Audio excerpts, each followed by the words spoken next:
This is Dan of Vagabond Awake, the YouTube channel for Vagabond Buddha. Today I'm going to tell you how to fly internationally with a reduced chance of catching coronavirus. Now, I'm not a doctor. I'm putting a link below to a doctor who explains the transmission routes that coronavirus uses to get into your body. And based on his video, I developed this procedure that brought me from the Philippines to the United States, Manila to LAX, or Dumaguete to Manila to LAX. Very long flight, and I just finished my quarantine, 14-day quarantine on Friday, and I have no signs of coronavirus. There's three main tools you're going to use to stay healthy. One is alcohol. I have it in a spray bottle, but it doesn't need to be. This is 70% alcohol. It has a little hook on it, the one I bought on Amazon. I clipped it on my belt. It's available all the time. I just squirt, and I've got my hands sanitized. And I'll talk about when I use it when I'm flying. This is an N95 mask I bought on Amazon, or Xiang Hui did before I left the Philippines. And this is a face shield, which stops aerosolized coronavirus from getting into your eyes. That's what its purpose is.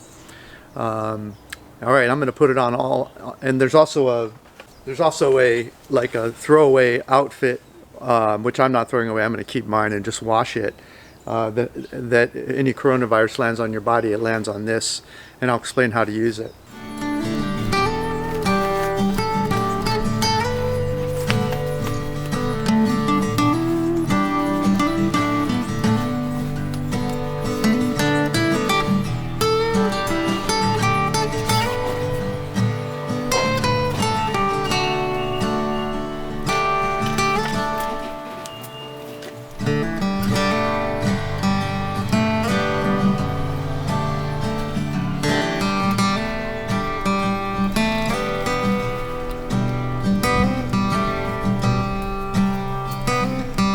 You won't be able to hear me talk with this visor down, so I'm going to lift it.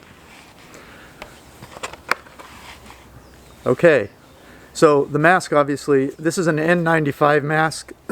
They don't say the doctor in the video I'm going to show you says he only wears one of these when he's going to do something that makes the patient cough. But I figure might as well be safe. If N95 has a smaller course, it's harder for smaller particles to get through it. So it's just, to me, because I'm on a flight, I'm going to wear it. In general, just when I'm out in public or whatever and they're saying wear a mask, I'm not so concerned about it if I'm out in an open area. But if I go into an enclosed area, especially if people are going to get within 6 feet of me, I'm more likely to feel more comfortable with one of these on, and this shield. This is a face shield. The reason you want the face shield is that you probably heard that the coronavirus can be, I'll call it aerosolized. It can be inside of a droplet, and it can get into your eye, or it could land on your face. And then you might touch your face, or you might get some on your hands, and then maybe somehow you'll get it in your mouth. You'll touch your eye or your mouth or something. So this is meant to keep the coronavirus away from an open area. I didn't put the hoodie up on this, but I would recommend that if you're in the age bracket, or if you're recovering from cancer, that kind of thing, it can't hurt to have it up. And so why the suit? Let me explain. So you're in an enclosed area. If someone on that plane has coronavirus, and I'm not a doctor, this is my thinking, if you want to hear a doctor, just watch the video, click below. But my thinking is that if it's true what they say, the main transmission is your hands. Okay, your hands. You get it. You'll grab something. You'll touch something. You'll turn up the volume on maybe the movie you're watching. You'll touch the food or the plate, or if you're going to eat, and you'll get it in your hands, and then somehow you get it into your mouth, or you rub your eye. You forget it's there, and so the reason you hang the reason you keep the alcohol nearby is anytime you have the urge to touch your face, you have to think of your hands like the hot zone. Your hands are the hot zone. So anytime you're going to touch your face, now a couple sprays, get a nice liquid. It's as the doctor says in the video, it's a pussy virus. It dies fast. He didn't use the word pussy, but I forget what he used. So now I haven't touched anything now. I alkalized them. Now they're safe, right? I can touch my face. So anytime you're going to touch your face, make sure you get the alcohol on there good. Now assume that the uniform, if some you've read some of the reports that coronavirus flies around, it lands on things, and depending on the surface, it can live for an hour or two or whatever. If you've read what I've read.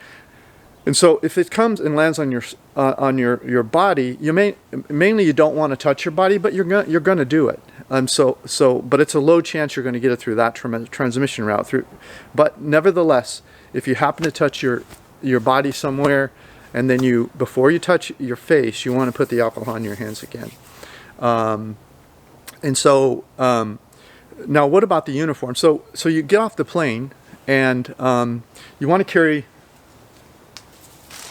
a plastic bag of some kind like this. And when you get off the plane, maybe not right off the plane, but after you've cleared customs, after you've cleared luggage, you'll be the best judge of that. I probably would take it off curbside if a friend's picking me up, or if I'm going on an Uber and I don't know who that person, they've been seeing people all day or whatever, I might keep the whole garb on until they drop me at my destination. Then what do? I take it off. Now remember, it's highly likely now that if there's any coronavirus, it's on the outside of this suit, right? Now notice it's okay for me to touch the suit as I take it off. Because what am I going to do once I take the suit off like this, I'm going to stuff it into my plastic bag.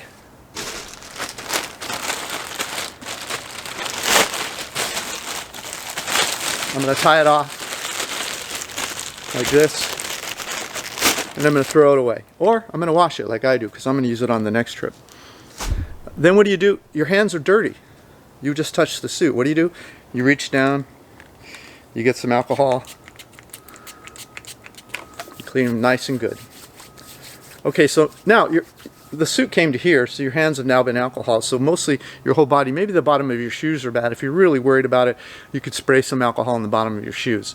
I didn't do that. I didn't put the hood up, but that's, if you're a recovering cancer patient or something, that's full bore, if you will. Well, so if you keep your hands clean before you touch your face, then the only entry method is really in through your. I mean, there is some chance that some droplets of water or mist in the air could bring coronavirus under your mask, lift it up, and then into your eyes. But from what the doctor says in the video, that sounds unusual to me, because he just talks about wearing an N95 mask when someone's coughing in the room he's in. So if you have the mask, now you're in an enclosed area on an airplane, and a lot of them are talking about, these airlines are talking about that they have a system that's circulating the air and it's sanitizing it. And maybe that's true, maybe it's not. Maybe it's working the day you fly, maybe it's not. For me, I'll take it. I just want to reduce the risk. Even if I'm young and healthy, I'm going to go somewhere and I'm going to be seeing family or friends, and if I bring it with me, I'm giving it to them. And so I'm not just thinking about myself, I'm thinking of other people. So put the uniform on, get in the Uber, go, with the mask and everything, go to the airport. Your hands are the hot spot. Every few minutes or whatever, alcohol them up, or maybe every half hour, say, and then, I'm going to touch my face, alcohol them one more time. And you got that itch you got to get, fine. The rest of it, keep the mask on, keep the shield on. And if you really want to be really safe, you're going to want to potentially bring whatever size water, clear the security, and then buy a bottle of water on and alcohol the outside of it, throw that in your backpack or whatever, and then you're drinking your own water. So when you go to open it, alcohol your hands first. If you take a sip of it, good chance it's okay, rather than someone hands you a bottle. But even if they hand you a bottle, if you're, alcohol your hands, twist the top off. Now, when you twist the top off, your hand's hot, right? Set the cap down. The rim of the bottle's, it's not hot, because you just twisted that cap off, and it's unlikely that cap was touched. The inside of the bottle was touched by a human in the last 7 days that it would take the coronavirus to die naturally. And so you're drinking your water, everything's fine. Put the cap back on. Your hand's still hot, if it was hot from touching the bottle. Set that bottle down on your tray or whatever. Oh, I got an itch. Alcohol. It make the itch, whatever it is. Touch your face. So your hands are hot. The outside of your uniform's hot. And so that's, you have to just think about that when you're flying. The only transmission route is you forget, I changed the channel on the TV. The guy that flew before me had coronavirus or something, or coughed onto the screen, and you got a little on your finger. And before you alcohol your finger, you itch your eye, or you whatever you're eating. So that's how I flew. Maybe it's overkill. I'm sure people were laughing at me early on. I noticed that more people were doing this kind of thing, but for me, I like to take control of a situation. I don't know where people around me have been. I don't know what they were at a rave last night, and they've got coronavirus, and now they want to chat with me. They're, maybe they're maybe they're in the chair next to me, right? And they're a talkative type. They want to, and if their mouth is that close to me and they're chatting, I need this. This is going to protect me. I can't control their life, but I can control how much of the mist coming out of their mouth is going to go in my eye. So that's why. Now, the mask is, to fly out of the Philippines, the mask was required. The U.S., as you know, has had a more difficult time controlling coronavirus because there really isn't any clear signal about how to do it. But it's been very clear in the Philippines. You got a lower death rate. You have lower people catching it, and so I think maybe the level of care being taken could be higher, and that's why more people are dying in some countries than others, because they're even arguing about whether or not you should wear a mask, that kind of thing. And that it's a very powerful virus, not in terms of it's easy to kill with the alcohol, but once it's in your system, it treats us all differently, and so to me, it's not worth the risk for myself or anyone else. So that's how I fly internationally. I'm flying again today. I'm hopping on a jet just after midnight tonight, flying to Houston, then Houston, Mexico City to Puerto Escondido, and looking forward to telling you about Puerto Escondido. I haven't been there before. We have 19 reports on the various places to retire around Mexico for beautiful places. I have videos of all of them. If you click the link in the notes below this YouTube video, there's Colombia, there's Cambodia, Vietnam, the Philippines, Thailand, Malaysia, there's Mexico, there's South America, there's Peru, Colombia, Ecuador, there's Portugal, and so there's 50 odd reports up there about how to retire cheap around the world for much cheaper than it costs to live in your home country, especially in my case, the United States. So come check out my reports if you want. Thanks for listening. Please click like, subscribe, comment. All that stuff helps our business grow. I get to see Chung Hoi, not right away, but she doesn't fly until the 25th, but looking forward to seeing her. Thanks for listening. Please click the link in the notes below this YouTube video to get a copy of this content. While you're there, please grab a free copy of my ebook, How I Fired My Boss and Traveled the World for 13 Years.